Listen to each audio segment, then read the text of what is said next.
The inscription was not carved. It was clawed. I noticed that the moment my scanning light swept across the base wall of the ruin. Every other surface in this place had been worked with tools, smoothed, chiseled with the patient precision of civilizations that had time and talent to spare. But the inscription at the lowest level, the deepest stratum, the oldest layer beneath 7 distinct layers of extinct architecture, had been made by something desperate. The grooves were uneven. Some of them were deep enough to put 3 fingers inside.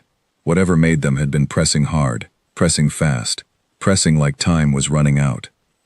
My name is Vel Sereth. I am a xenoarchaeologist of the choir species, which means I spend my life in ruins, cataloging the dead, and I have never once been surprised by what I find.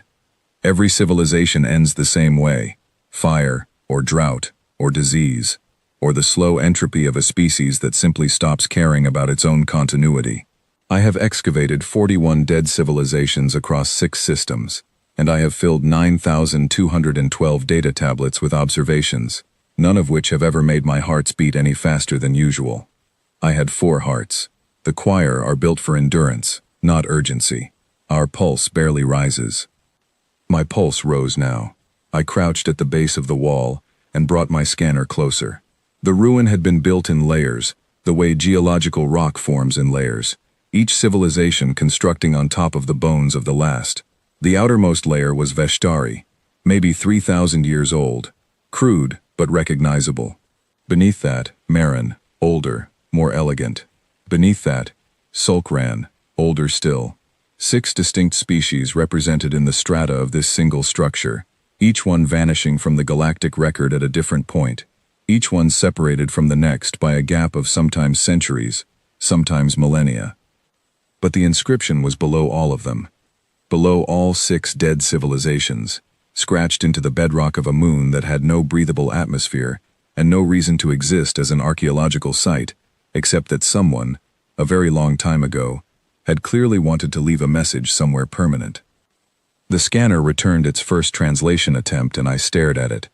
Then I ran the scan again, because the first result had to be a calibration error. The second result was the same. The inscription was not in one language. It was in 11. I had the scanner confirm the linguistic identifications one by one, and each confirmation landed in my chest, like a stone dropped into still water. Veshtari, Marin, Sulkran, 3 languages belonging to species I recognized from the upper strata, and then 6 others, species I knew only from fossil records, civilizations so old their written languages were theoretical reconstructions, best guesses assembled by scholars far more senior than me. And then 2 languages I could not identify at all 11 saying the same thing. It took 3 days to complete the full translation. I set up a temporary habitat in the ruin's outer chamber, ate my rations cold because I kept forgetting to heat them, and slept in 4-hour increments on a folding mat, while the translation software worked through the night cycles. On the morning of the 3rd day, I read the completed text. Do not wake the sleeping ones, the ones that bleed and do not stop, the ones that name their weapons, the ones that mourn their dead, and then destroy you for making them mourn. We came before you and we learned. We are writing this in every tongue we know, so that someone will understand. Do not touch what they love. Do not move what they have claimed. Do not mistake their silence for permission. They will not negotiate when they are grieving. Nothing negotiates when it is grieving. I read it 4 times. I sat with it in the cold, filtered light of my habitat for a long while, listening to the silence of the dead moon, and I felt something I had not felt since I was a child. Not fear exactly. The choir do not frighten easily, but there is a sensation, a very old one, which the choir call Velsora, which translates approximately to the awareness that you are very small, and the universe is very large, and something in the universe knows you exist. I had not felt Velsora since I was young enough to be frightened by dark water. I felt it now, crouched in front of an 11-language warning scratched into bedrock by 11 species, who were all, without exception, no longer alive. I filed my report. The report was thorough. 47 pages. Complete photographic documentation. Translation methodology. Comparative linguistic analysis. Geological dating of the inscription. I flagged it as a Priority 2 discovery, which was the second highest category in the Meridian Compact's archaeological registry. Priority 1 was reserved for active threats. An inscription, however unsettling, did not constitute an active threat. The dead leave warnings all the time. Most of them are about things that no longer exist. The report traveled up the administrative chain of the Meridian Compact, which governed 73 species across 4 star systems, and was accustomed to receiving reports from the field and processing them with the unhurried efficiency of an institution that had existed for 11,000 years and fully expected to exist for 11,000 more. I learned, months later, that the High Chorus had received my report on the same morning they were discussing water reclamation contracts for a mid-tier agricultural system and a dispute between 2 member species over tariff structures on processed minerals. My report had been item 14 on the agenda. The High Chorus had devoted approximately 9 minutes to it. The notation in the minutes read, "Primitive superstition, likely ritualistic in origin, recommends standard archival processing, and no further action at this time." I did not know this yet. I was still on the dead moon, photographing the inscription, when my scanner returned one more result I had missed. At the very bottom of the wall, below all 11 languages, below the warnings in every tongue of every species that had ever found this place, there was a 12th carving, not words, just an image. A biped, upright, 2 arms, 2 legs, proportioned differently from any species I knew, heavier through the chest, the limbs thicker than you would expect for the frame. It was standing with its weight forward, the way something stands when it is not planning to move backward. In one hand it held something I could not immediately identify, an object, elongated, held with the particular grip of something that had been designed to be held that way. I stared at the image for a long time. My scanner tried to match the silhouette to known species profiles and returned no results. "Unknown biped," the screen said. "No match in current database." Below the figure, carved in smaller, neater strokes than anything else on the wall, was a single symbol that appeared in all 11 languages.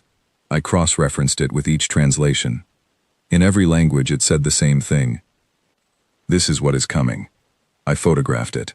I labeled the image file, "Unknown biped figure, possible deity, or symbolic representation, no linguistic significance assigned." I packed my equipment. I went home. I did not sleep well for a long time after that, though I told myself it was the irregular hours of the excavation catching up with me, and not the memory of those grooves in the bedrock, too deep, too desperate, pressed into the stone by something that had been running out of time. She was at her desk when the feed cut to visual, and for 2 full seconds she thought the image on the screen was a sensor error. Euceris Thon was 19 years old by choir reckoning, which made her roughly equivalent to what humans would call mid-20s in terms of mental development, though the choir matured slowly, and she was considered junior in almost every professional context she had ever occupied. Her job on the colonial fleet was administrative. Specifically, she processed Form 7 Zeta, which was the Meridian Compact's standard documentation for the relocation of non-compliant species during colonial expansion operations. She was good at her job. She was fast, thorough, and she had developed a system for flagging incomplete submissions that had reduced her division's processing time by 12%, which her supervisor had noted in her last performance review, with what passed, among the choir, for visible enthusiasm. She had processed 6,114 Form 7 Zetas in the past quarter alone. 6,000 species, or individual community groups, or what the Colonial Division's classification system called occupying entities, all of them relocated to make room for compact expansion.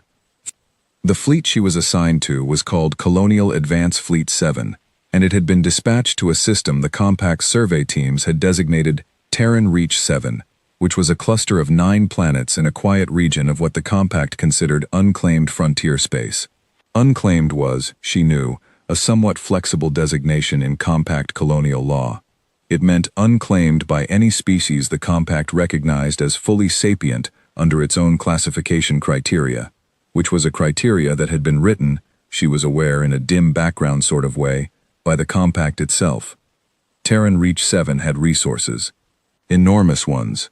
Mineral deposits of a kind that powered faster than light drives, atmospheric compounds useful in pharmaceutical synthesis, and 3 planets with conditions suitable for large-scale agricultural development. The High Chorus had voted to expand into it 14 months ago. The colonial fleet had been assembled.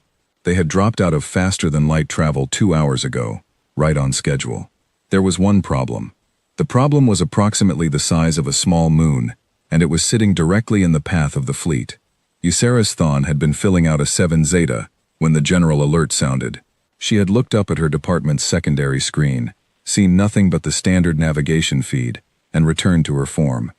Then the secondary screen had cut to the bridge visual, which was not a standard navigation feed, and she had looked up again, and this time she had stayed looking. The ship was dark.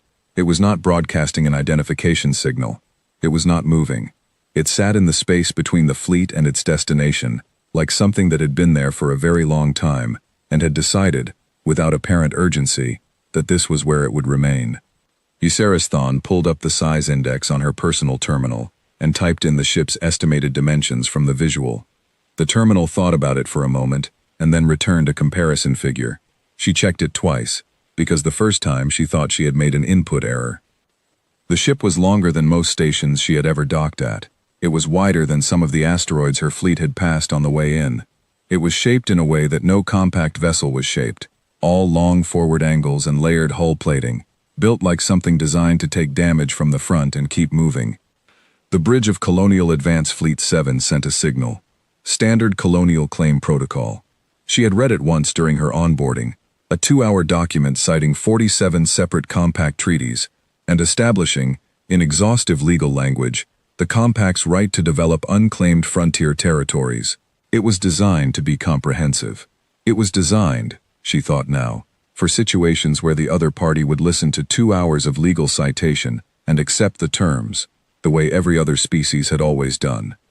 There was a pause. Then a signal came back. It was a question. Do you know what you are doing? Grand Coherence Malk Theron, the fleet's admiral, was a composed and experienced officer. He had commanded 12 colonial advance operations. He had never once received a response that was a question. He handled it with the confidence of someone who had never been surprised by anything, which is a confidence that looks, from the outside, very much like someone about to be surprised by something enormous. He restated the Colonial Claim Protocol, abbreviated, the Compact's legal authority in this region, the survey team's designation of the system as frontier territory, the standard offer of cooperative integration available to compliant species who agreed to relocation terms. The response came back in under 4 seconds. We will ask one more time. Do you know what you are doing? Euceris Thawne had stopped pretending to work on her form. She was watching the screen with both sets of eyes, which the choir only did when they were very alert or very frightened, and she was not yet sure which one applied. She pulled up the Compact's alien species registry on her secondary terminal and ran a search on the ship's design profile. The search took 11 seconds, which was long. The registry was comprehensive. It contained design documentation on every spacefaring species the Compact had ever encountered. The search returned no results. She ran it again, expanding the search parameters to include theoretical and historical vessel classifications. No results. She checked what species had ever sent signals to the Compact from this region of space. 47 signals she found. 47 separate transmissions originating from Terran Reach 7, logged over a period of 31 years, addressed to the Compact's Colonial Survey Division. All 47 had been received and logged. All 47 had been processed. She pulled up the processing notes. Non-standard format, the notes said on the first signal. Unable to establish diplomatic contact at this time. Recommend follow-up. Signal received, the notes said on the second. Linguistic pattern analysis ongoing. No action required at this time. She stopped reading the notes and looked at the date on the last signal. 11 months ago. Sent 11 months ago. Before the High Chorus voted on expansion into Terran Reach 7. Before this fleet had been assembled. Before any of this had begun. She looked at the screen. Malk Theron had ordered the fleet to advance. 400 vessels, the finest in the Compact's colonial division, began moving forward in formation. The dark ship did not move. It sat there, and then it did something she did not expect. It moved toward them. Not away, not into a retreat vector. not into a defensive perimeter positioning. The ship moved in the one direction she had been certain, in some instinctive way she could not explain, that it would not move. It came at them, alone. One ship against 400, and it came at them, like it had done the math, and reached a conclusion she could not follow. She looked at her desk, at the 7 Zeta form, half finished on her terminal, at the section she had been filling in when the alert sounded, the section that asked for the classification category of the occupying entity being relocated. The form was still open. She had not yet selected a classification. She reached for her terminal. She stopped.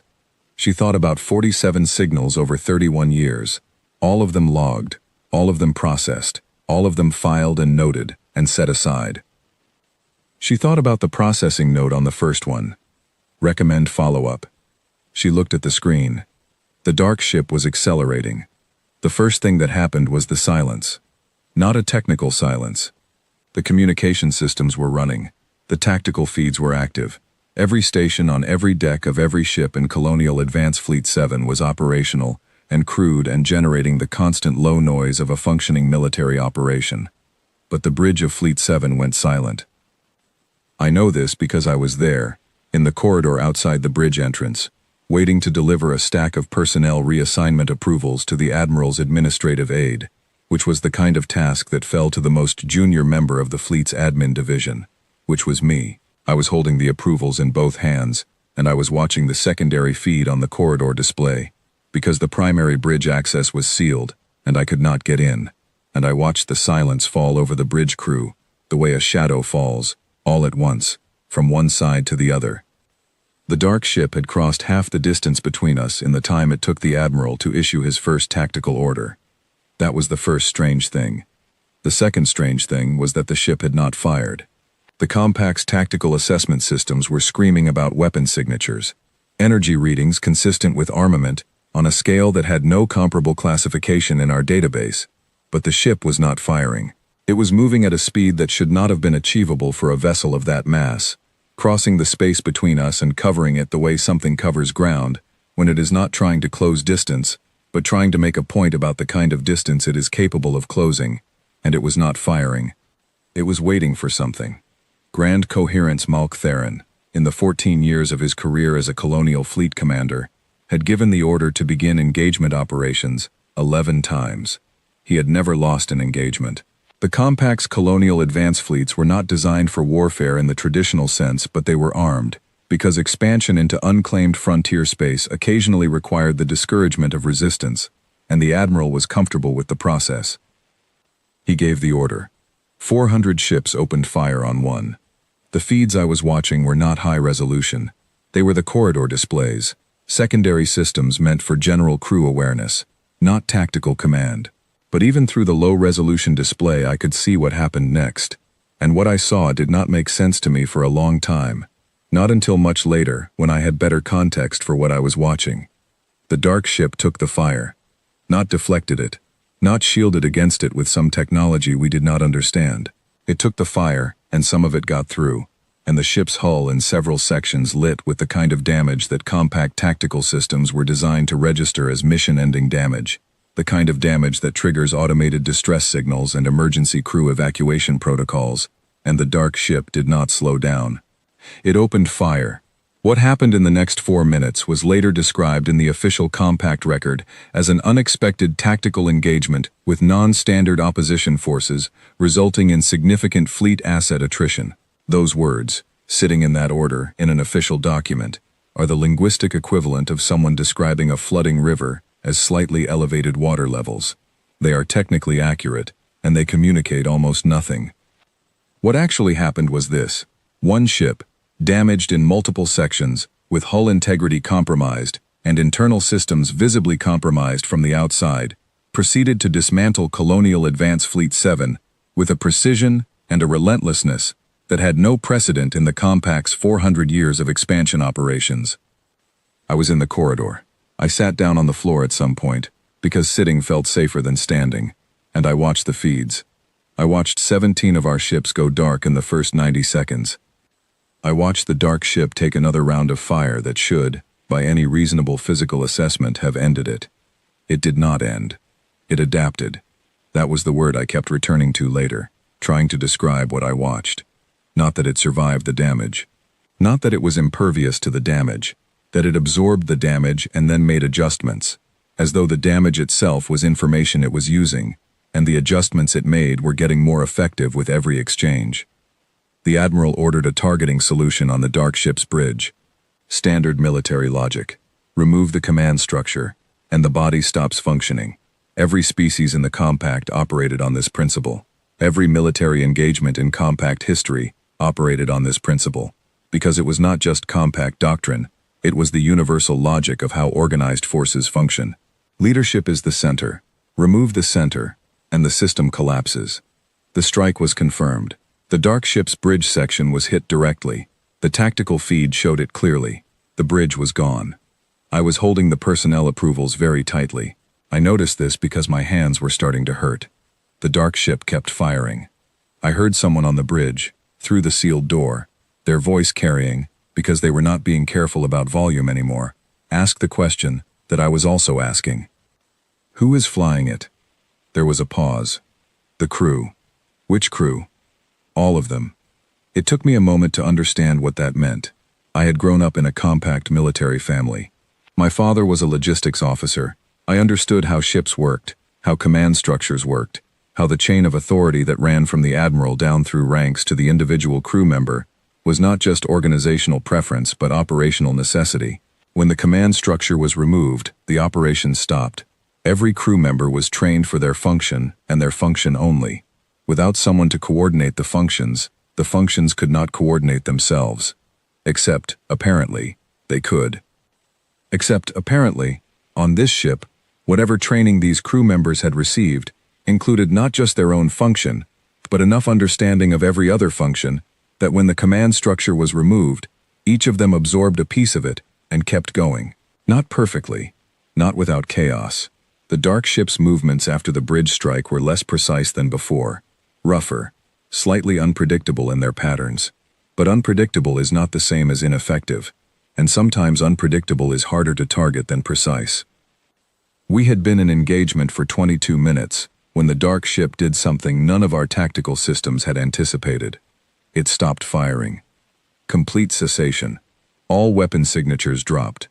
The ship was still moving, still maneuvering, still very much intact in the ways that mattered, but it had stopped firing and was now simply moving through the debris of our fleet with a kind of unhurried patience that communicated, with no words at all, that it could start again whenever it chose. A signal came. Not to the admiral, to the entire fleet simultaneously. It said, "We have made our point. We are prepared to discuss terms. If your commanding officer is no longer available, we will speak with whoever is making decisions now." We lost Malk-Theron in the 21st minute. A debris strike.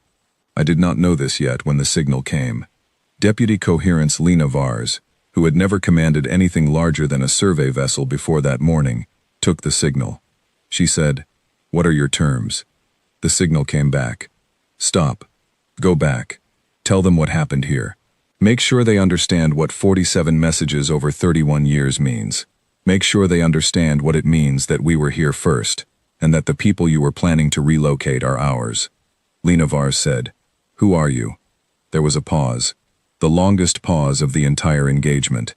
I was still sitting on the floor of the corridor with the personnel approvals in my hands, and I heard the pause on the secondary feed and I felt it. Felt it the way you feel air pressure change before something loud happens. Then the answer came. "Humans," the signal said, "and you have found the shortest possible explanation for why that matters." I looked at the feeds, at the wreckage of 31 ships floating in the dark around one vessel that was still moving, still intact where it counted, with no bridge, and no admiral, and no intact chain of command, and apparently no intention of stopping until someone made the correct decision. I thought about 47 messages over 31 years. I thought about the section of Form 7 Zeta I had never finished filling in. I set the personnel approvals down on the floor of the corridor. I thought, in a very quiet, very still part of my mind, about an 11-language inscription in the bedrock of a dead moon, which I had never personally visited, but which had been in my briefing materials during onboarding. flagged as a Priority 2 archaeological discovery, filed under primitive superstition, no action required at this time. The ones that mourn their dead and then destroy you for making them mourn. I counted the wreckage on the feed. 31 ships. I thought about the colony the Compact's survey teams had categorized as non-sapient biological entities. 17,000 of them, on a planet in Terran Reach 7 that our fleet had been planning to reach by end of week. I understood, sitting on the floor of a corridor in a fleet that had just lost its admiral, that the 47 messages had not been resistance. They had not been defiance. They had been patience. They had been an attempt, spread over 31 years, to explain the situation in terms the Compact would understand, before the Compact did something that could not be undone.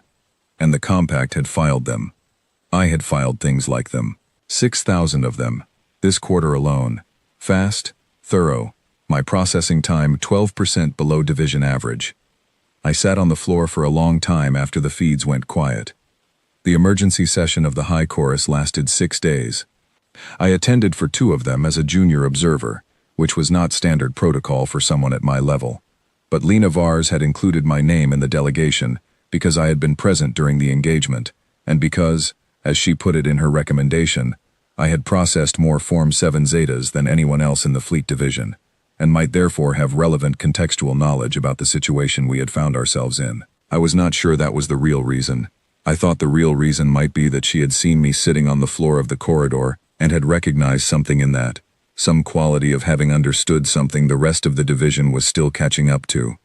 The human delegation arrived on the 3rd day. 3 people. I had spent 2 days listening to the High Chorus discuss the human engagement, and in that time the description of the humans had shifted through several stages. Initially they were described as an unknown hostile force, with non-standard tactical capabilities. Then, as more analysis came in, as the survey team's retroactive assessment of the colony site was processed, and the Compact's legal division began the deeply uncomfortable work of reassessing whether Form 7 Zeta applied to a colony that had been continuously occupied for over 600 years, the description shifted to something vaguer and more careful. A previously uncontacted species with advanced military technology and territorial interests in Compact-designated frontier space. Nobody in the High Chorus said what the engagement records made clear to anyone who looked at them without the cushioning of institutional language. Nobody said, "We went to their home and they stopped us." 3 people walked into the chambers of the High Chorus, representing a species that had, with 1 ship, turned back a fleet of 400. I expected warriors. I had prepared myself for warriors. I had spent 2 days working out what I would feel when I saw them, and I had settled on something in the range of fear mixed with unwilling respect, which felt like the appropriate response to what I had witnessed on the engagement feeds. The lead human was a small woman, gray at her temples. She wore a dark uniform with no visible decoration except a single small pin at her collar that I could not identify from my position in the observer gallery. She was carrying a battered metal container, the kind used for holding hot beverages, and she held it in one hand with the casual security of someone who has been carrying the same object for so long it has become part of their posture. She sat down.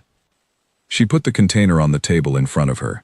She looked at the High Chorus, 47 species represented in their full formal arrangement, the most powerful deliberative body in the known galaxy, and she said, "I will be direct with you. We hoped you had read the signs." Her name was Sarah Voss. She was introduced as Admiral Emeritus, which I understood to mean a rank held after active command, a title given in recognition of past service. She was 63 years old. I had looked up what 63 years meant for human aging, and the answer was that she was well past the midpoint of an average human life, though humans apparently declined to let this affect their general operational capacity. Her 2 colleagues sat on either side of her and did not speak. They were there, I thought, the way a ship's 2 flanking vessels are there, not to do the primary work, but to indicate that there is more where this came from. Voss set her beverage container on the table and spoke. She spoke for a long time, and she did it without notes, without a prepared statement, without the kind of formal diplomatic language the High Chorus was accustomed to hearing in this chamber. She spoke the way someone speaks when they have had a very long time to think about what they want to say, and have decided that the most efficient approach is simply to say it. She said that humans had been occupying the colony in Terran Reach 7 for 612 years. She said that the colony had begun with 40 families and had grown to 17,000 people across 3 generations. She said that those people had names, that their children had names, that the names of those who had died in the colony over 600 years were recorded and preserved, and were part of the community's living memory. She said that humans, as a general principle, kept very careful records of names. She said that humanity had sent 47 communications to the Meridian Compact over 31 years. She did not say this with visible anger. She said it with the particular tone of someone describing something factual that has already been processed and filed somewhere inside them, somewhere past the point where it produces any external expression. The High Chorus asked her what terms humanity was proposing. She wrapped both hands around her beverage container and looked at them for a moment in the way that I was beginning to understand. Humans looked at things when they were measuring them. She said, "We are proposing that the colony remains. We are proposing that the Compact's Form 7 Zeta, whatever it is not applicable to a community of 17,000 people who have been there for over 6 centuries. We are proposing that any future expansion into regions of space currently occupied by human settlements is preceded by actual communication with the humans occupying those settlements, rather than documentation and filing." One of the High Chorus members asked whether humanity was making these proposals as demands. Voss considered this. She said, "We are making them as the only reasonable conclusion a reasonable party could reach, after reviewing the facts of the situation, and we are giving you the opportunity to reach that conclusion independently." Someone in the gallery around me exhaled very slowly. The High Chorus member who had asked the question said, "And if we do not reach that conclusion independently?" There was a pause. Voss picked up her beverage container and held it for a moment without drinking from it. She said, "The ship that met your fleet is called the Patience of Saints. She has been in continuous service for 140 years. She has been rebuilt 3 times. The name stays the same with every hull, because the name is not about the ship, it is about the commitment." She set the container down. She said, "Humanity has been in a position like this 17 times. Not always with the Compact. With other parties. Across our history of expansion into space, we have records of all 17. I will share them with you, if you would like." The High Chorus said, "How did those 17 situations resolve?" And Voss said, "In 16 of them, the other party reconsidered. The 17th is not discussed in polite company." The silence that followed was the longest single silence I had ever sat inside. I was watching Voss while the silence ran, watching her hands around the container, and I noticed something that I had been noticing in pieces since she sat down and was only now assembling into a complete observation. She was tired.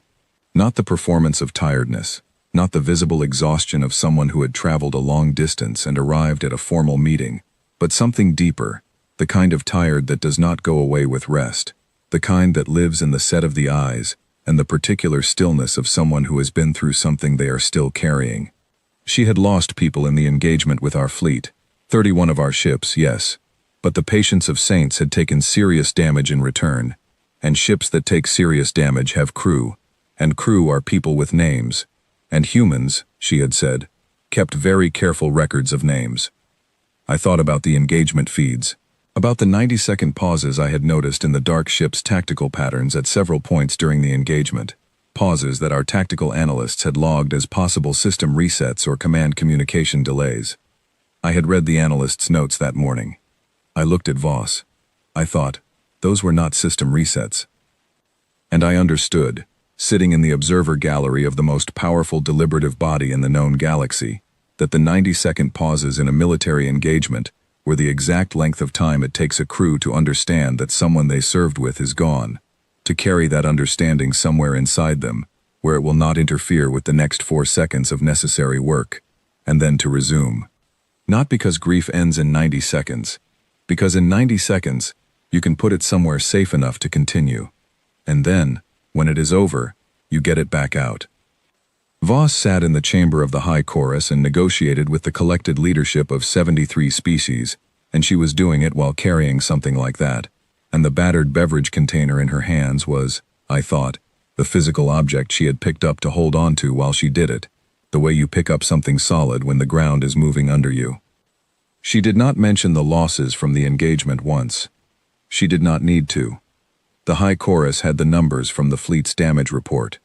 The High Chorus deliberated for 3 weeks. The terms were accepted. Everyone who heard the terms expected them to be punitive. Everyone who analyzed the engagement data expected a species capable of what we had witnessed to ask for things commensurate with that capability: territory, resources, political authority, the kind of concessions that a victor extracts from a party that has just lost 31 ships in less than 30 minutes. The terms were: leave the colony alone, communicate before expanding, acknowledge the 47 messages as sufficient grounds for prior claim. That was it. The High Chorus spent a full day debating whether there was something hidden in the terms, some secondary clause or long-term implication they were missing, some reason a species with those capabilities would ask for so little.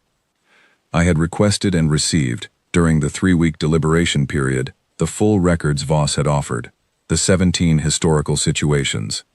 I had read all of them. I understood why the terms were not punitive. Humanity did not want the Compact's territory. Humanity did not want the Compact's resources, or its political structure, or its acknowledgement of human superiority. What humanity wanted was specific and completely consistent across all 17 historical records, and it was the same thing they had wanted here. They wanted to keep what was theirs. They wanted to not be made to grieve. Every one of the 17 situations had started the same way, something that belonged to humans, something they had built or settled or named or loved, had been touched without their permission. In 16 of those situations, the other party had eventually understood this and adjusted. In the 17th, they had not, and the records of the 17th were not pleasant reading. I set the records down after finishing the 17th. I sat with them for a while. Then I submitted a formal request for personal leave and booked passage to the Dead Moon. The ruin was exactly as Velsareth's documentation had described it: cold, silent, layered like geological strata, with the compressed bones of 6 civilizations. I moved through it with a handlight, following the excavation path the archaeologist had mapped, descending through the layers of the dead. It took most of a day to reach the bottom. The inscription was there, exactly as photographed. All 11 languages, the same message, clawed into the bedrock by something that had been in a hurry. I stood in front of it for a long time. Then I moved the light to the image below the text: the biped, the 2 arms, the forward weight, the object in one hand that I now understood was a weapon, because I now had context for what that shape meant, and what species held things that way. I looked at the border of the image, the decorative border that Velsareth had photographed and labeled no linguistic significance. I brought the light closer. The border was not decorative.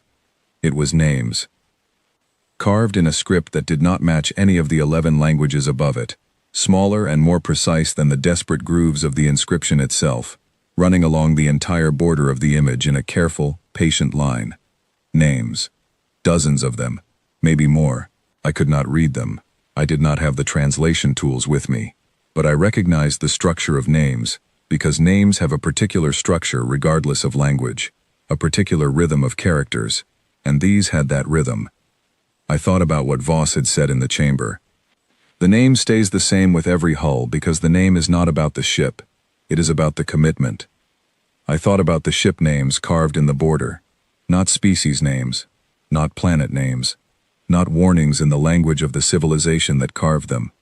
Just names, careful, patient, precise names, carved by 11 species who had, between them, found this moon and descended to its bedrock and added their piece of the record, and who had each, separately or together, carved the names they knew into the border of the image of the thing they were warning about. Not as a curse, not as a condemnation, as a record.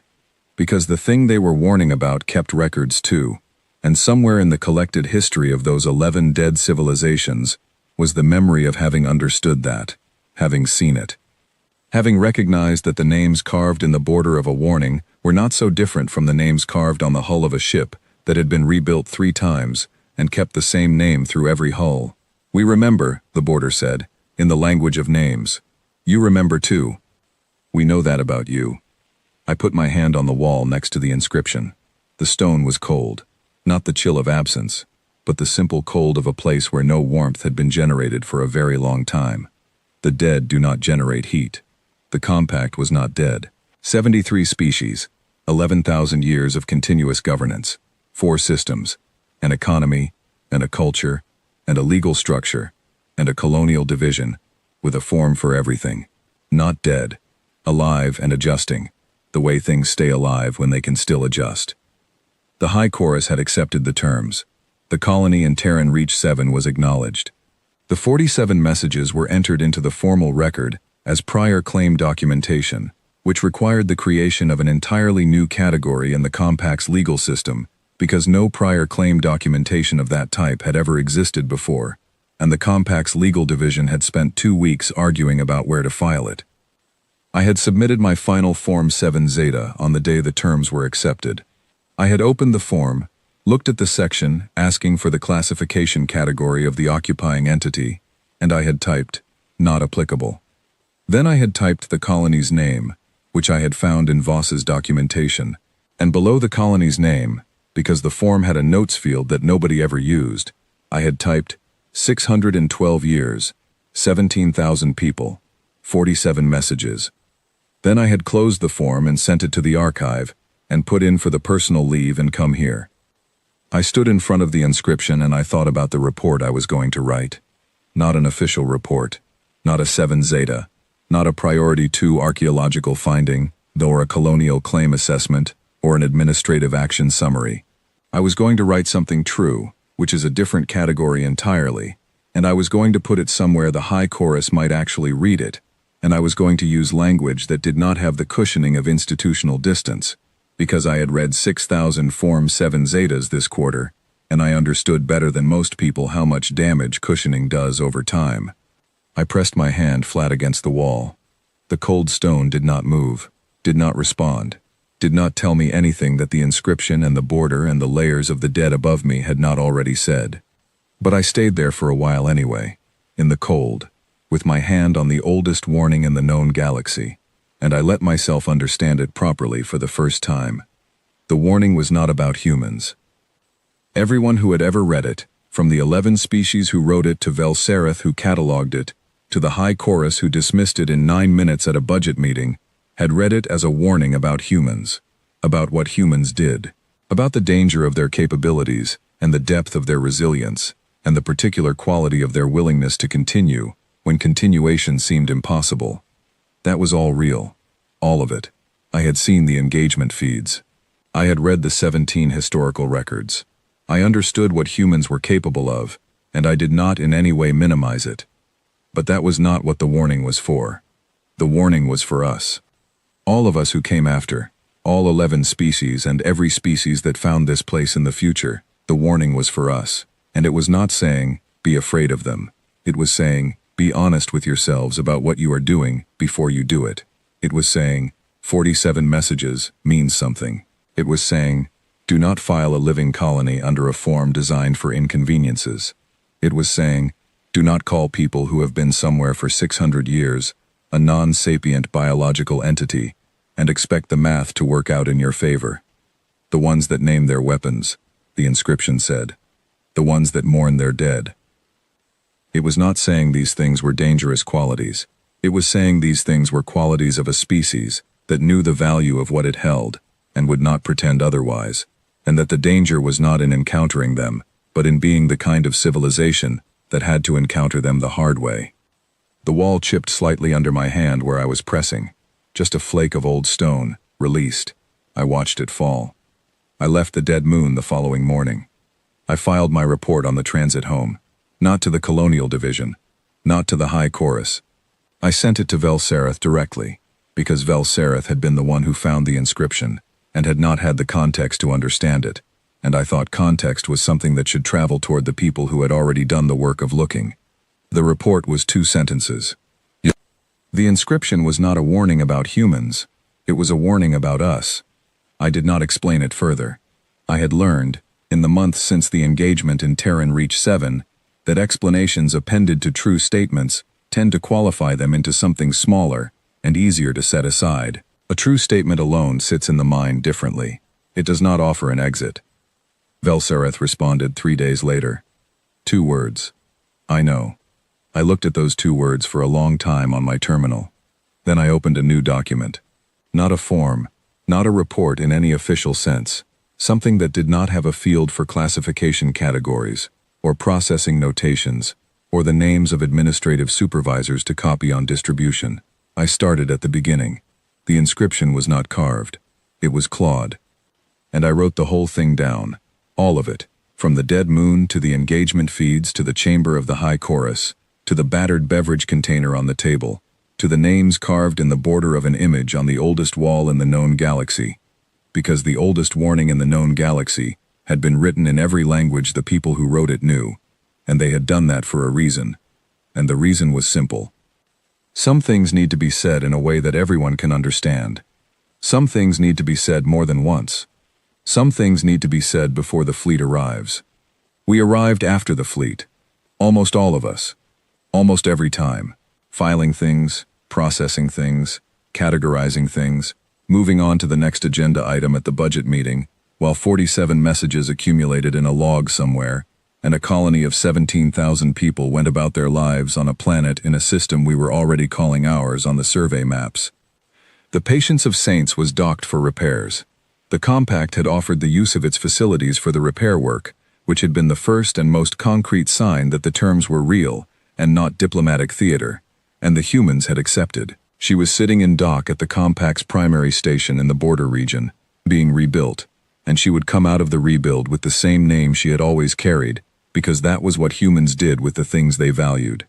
They carried the name through every version of the thing, across every rebuild, across every loss. Because the name was never about the physical object. I thought about that. I closed the document and looked out the transit window at the stars. Somewhere out there, a colony of 17,000 people was still living on its planet, still raising its 3rd generation, still tending whatever they tended, and building whatever they built, and naming their children, and their ships, and their streets, and their dead. Still there. After 600 years and 47 messages and 1 engagement in the dark between a fleet of 401 ship that would not stop. Still there. I put my hand on the transit window the way I had put my hand on the wall in the ruin. The glass was cold too. I thought, we came very close. And I thought, the inscription knew we would. And I thought, the inscription hoped we would read it first.